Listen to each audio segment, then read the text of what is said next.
करने जा रहे हैं कोऑर्डिनेटर सीरीज़ का की दूसरी वीडियो, जिसमें हम सीखेंगे कि कोऑर्डिनेटर को कॉन्फ़िगर कैसे करना है।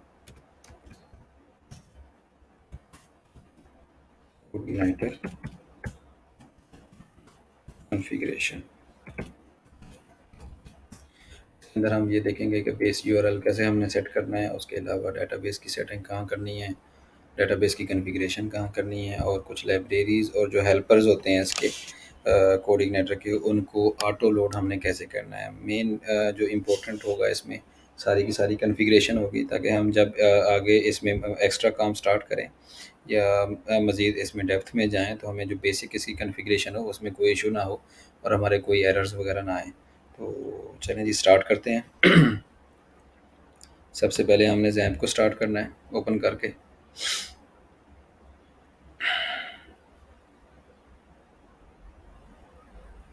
यहाँ पे हमने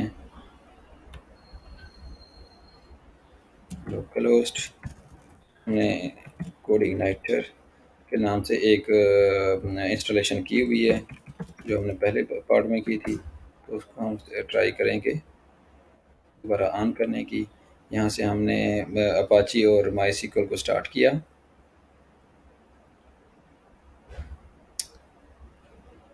ये हमारे पास माई एसक्यूएल भी स्टार्ट हो जाएगा।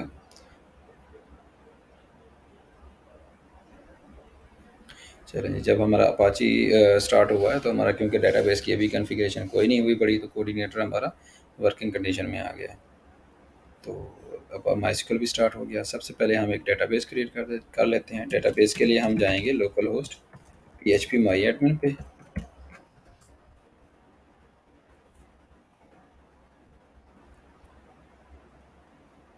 और हम सब्लाइम भी ओपन कर लेंगे, ताकि हम अपनी मैंने सब्लाइम किया हुआ है तो सब्लाइम ओपन करेंगे, हम करूँगा, और आपने जो भी एडिटर किया हुआ है वो ओपन करेंगे, और आप इसमें जो हमने प्रोजेक्ट जिसमें चेंजेस करनी है वो ओपन, उसको हम यहाँ पे इसमें ओपन कर लेंगे।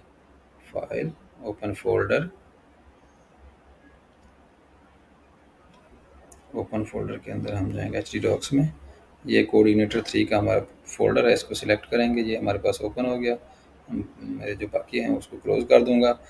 यहाँ पे मेरे पास ये आ गया, यहाँ पे एप्लीकेशंस आ गई और ये सारी उसकी फ़ाइल्स आ गई। तो यहाँ पे हम एक डेटाबेस क्रिएट करेंगे। कोऑर्डिनेटर 3 इसका नाम रख लेते हैं। दोस्तों, थोड़ा-सा चीज़ें समझने वाली हैं, जिसमें कि एप्लीकेशन का, इसका कोऑर्डिनेटर का बेसिकली स्ट्रक्चर कैसे है, कि मीन्स ये कैसे काम करता है।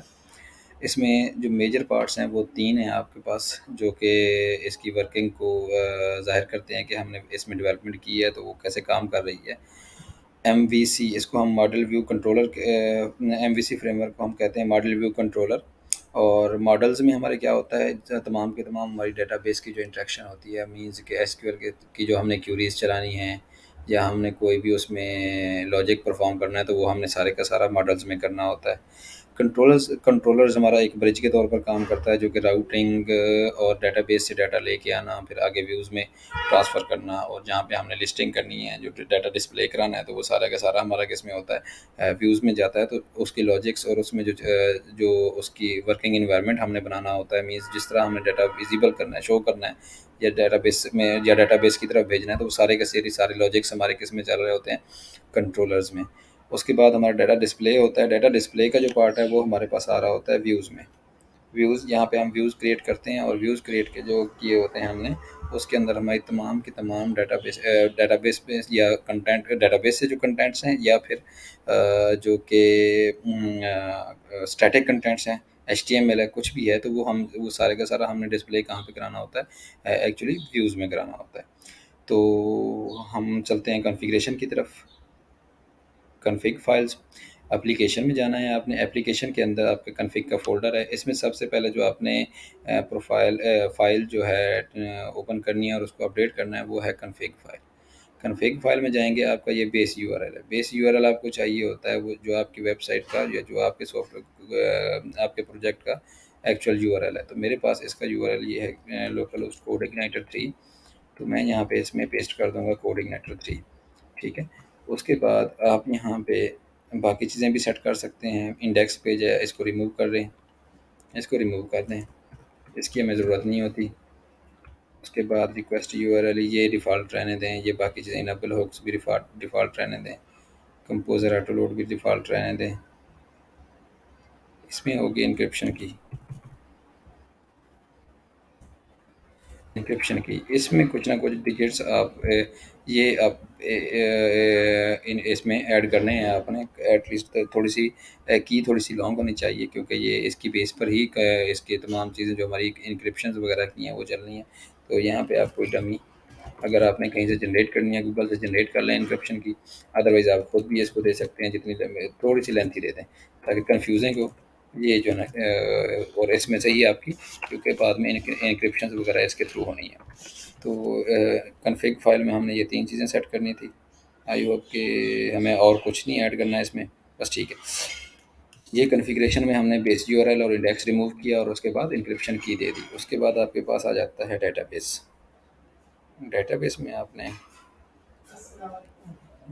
डेटाबेस में आपने ये डेटाबेस में आपने ये करना है कि यहाँ पे यूज़र ने आपका डिफ़ॉल्ट डेटाबेस माईएसक्यूएल है, तो यहाँ पे होस्ट लोकल होस्ट ही आपका होगा। या अगर आपकी जब आप लाइव करते हैं तो उसमें अगर कोई सर्वर होस्ट का नेम चेंज है तो वो होगा।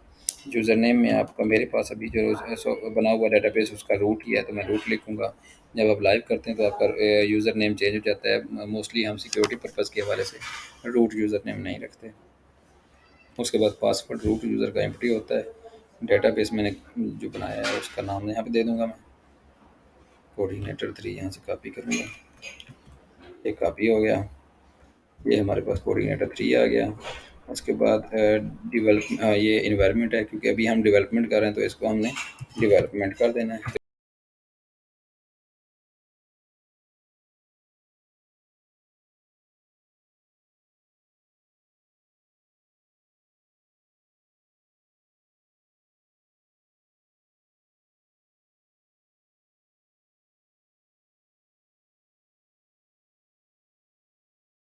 बेसिकली यूज़ करते हैं तो वो हमने इसमें इनेबल करने थे। अब सबसे पहले जो बेसिक हमें यूज़ में आते हैं हमारे वो डाटाबेस, ये एक एग्जांपल दी हुई है और यहाँ पे हमने इसके अंदर वो अरे जनरेट करनी है या अरे बनानी है उनकी। ये 3 जो उसकी लाइब्रेरीज़ हैं हमें ऑलमोस्ट हमें लाज़मी ज़रूरत होती है। इसको हम ईमेल जब आपने अगर ईमेल सेंड करनी है तो ईमेल की ज़रूरत होती है, अदरवाइज़ डेटाबेस और सेशन तो लाज़मी ज़रूरत है आपको। ये दोनों तीनों हम इनेबल कर देते हैं। उसके बाद इसमें हेल्पर्स होते हैं हमारे कुछ, तो हम यहाँ पे हेल्पर्स भी कर सकते हैं। हेल्पर्स जो बेसिकली हैं यूआरएल है और फाइल है और फॉर्म, दो ये आ गए आपके पास। और तीसरा एक जो ज़रूरत पड़ेगी, लाजमी ज़रूरत पड़ेगी, वो है फॉर्म हेल्पर। और लाइब्रेरी में हमें वैलिडेशन लाइब्रेरी की ज़रूरत पड़ेगी। वैलिडेशन फॉर्म वैलिडेशन भी हमें लाइब्रेरी ज़रूरत पड़ेगी। तो ये हमारी कॉन्फ़िगरेशन फ़ाइल है। इसको हम, ये ऑटोलोड फाइल है, इसको भी हमने सेव कर दिया। उसके बाद आपके पास आ जाती है राउट्स की फाइल। राउट्स की फ़ाइल के अंदर आपने यहाँ पे जो कंट्रोलर बनाना है, जिसको आपने मेन होम पेज रखना है, तो वो आपने यहाँ पे देना है। मीन्स कि आप जब वेबसाइट ओपन करें, जैसे यहाँ पे ये वेलकम कंट्रोलर आ रहा है, ये वेलकम पेज आ रहा है, तो ये किसी कंट्रोलर के थ्रू आ रहा है। मीन्स कि ये किसी कंट्रोलर पे जा रहा है और वहाँ से हमें ये पेज डिस्प्ले करा रहा है, क्योंकि कंट्रोलर हमारे एक ब्रिज और एक राउट का काम करते हैं। तो यहाँ पे भी हमने यही करना है कि वो चेंज करना है, लेकिन फ़िलहाल हमने क्योंकि कंट्रोलर को ये क्रिएट किया नहीं है, इसलिए हम वो यहाँ पे नहीं दे रहे। तो ये थी हमारी तमाम कॉन्फ़िगरेशन जो बेसिक हमें चाहिए होती है किसी भी कोऑर्डिनेटर के प्रोजेक्ट में। जब हम उसको इंस्टॉलेशन करते हैं, इंस्टॉलेशन के बाद बेसिक सेटअप्स जो हमने करने हैं वो ये तमाम सेटअप्स लाजमी हैं, ताकि आपको शुरू शुरू में ही किसी एरर्स और किसी और इश्यूज़ का सामना ना करना पड़े। ये थी हमारी आज की वीडियो। इसको अगर आपको वीडियो पसंद आई हो तो लाइक करें और शेयर करें और सब्सक्राइब करना ना भूलें। Thank you.